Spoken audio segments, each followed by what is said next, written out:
St. Patrick's Day is just a few days away, and just like everything, it's going to look a little different this year. Today, we're getting some ideas for celebrating at home with an authentic Irishman and a guy who's absolutely a riot, John Cosgrove of Cosgrove Presents.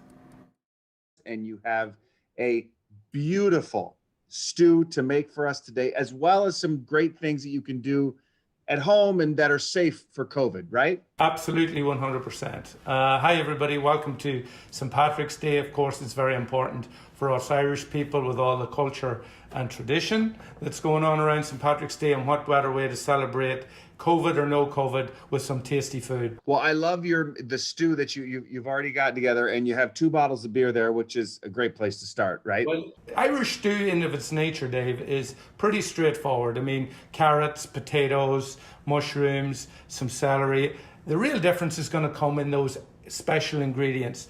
And I like to incorporate a little bit of an Italian twist to it, because we learned from our Italian neighbors, tomato paste adds a little bit more depth to it. Yes, you mentioned it, we have the bottle of beer as well. Don't worry, for those of you at home worried about adding beer to your food, we reduce it, so therefore all the alcohol is gone. This product here, this is from Ireland. This is what's called Chef Brown Sauce. If there's anybody from Ireland, they're going to know exactly what this is. This is only available in specialist shops. There's one over in St. Paul, Irish on Grand, where you can buy it. I'm not sure where else you can buy it. I don't need to worry, because I know where to get it. This has got the little bit of, to use a French term, the je ne sais quoi. And then what's also important is what you accompany the food with. And in this case, we've got some wonderful Irish soda bread, which is made right here in Minnesota over at Bakersfield. But you had mentioned to me earlier that everybody kind of has their own recipe for stew. It's passed down. It's different from family to family. Yes. What makes your stew different?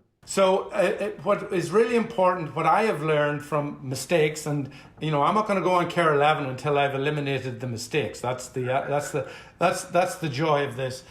With the meat, it's so important to sear the meat before you put it in the bowl. When you think of stew and you think of crock pots, just throw all the ingredients into the pot, close the lid, and forget about it. What's really important with Irish stew, in my mind, and of course, the purists will use lamb. Lamb isn't as popular in the US, so it's more expensive. We're focusing on the beef stew, which works really well with the Guinness. We sear it. I have the meat sitting out here. I've seasoned it with just salt and pepper, so it's sitting here. It's absorbing those. So when I go and sear it, I put it in the pot. Then I add my little secret ingredients, and then I put all the other ingredients on top, and then let nature do its magic. Do you have it there? I use the Instapot simply because convenience. I have 3 kids. We don't have a lot of time. The crock pot, the crock pot is great, on a Sunday when you've, prepared in the morning and then take off for the rest of the day, come back in the evening, and the house smells wonderful. The Instapot is like a fast track, but there is no difference in the taste. Again, I challenge anyone who Instapot, crockpot, you'd have to have a very refined palate to tell the difference. So here we have it in the Instapot, and what's very important is that the veggies maintain their character. So the carrots are bright orange, the potatoes are there. I've added mushrooms. Mushrooms are a sort of a taste. If you like mushrooms, you should certainly add them. I know a lot of people don't like mushrooms. And then I like to add a sprig of thyme, because there's one thing we're always looking for, Dave, is more thyme. I agree. So you might say, we're having dinner at 6, but don't have it ready till about 6:30. That way they're hungrier, and there's no better sauce, especially for a lot of Irish food, than hunger. So they've been waiting an extra half hour. They're waiting. Don't be giving them any appetizers. We don't need that.